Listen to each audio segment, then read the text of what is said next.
मामी तू काय वाचतीये ग? काही नाही ग, असंच कधीतरी वेळ असला की असं वाचत बसते. तुझं काय चाललंय शाळेचं?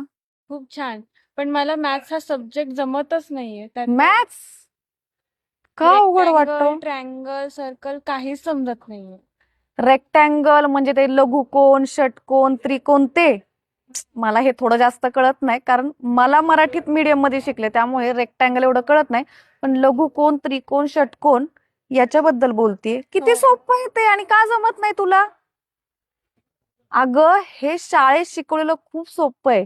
पण जेव्हा तू मोठी होशील ना, तेव्हा आयुष्याच्या शाळेत आपलं कोण हे मात्र शिकवताना खूप त्रास होतो. हे सगळं शिकवणं खूप सोपं आहे. फक्त तू एवढं शिक, या आयुष्यात जगताना आपलं नक्की कोण आहे हे मात्र शिकायला विसरू नको. सुख थोडं दुःख भारी दुनिया ही घनी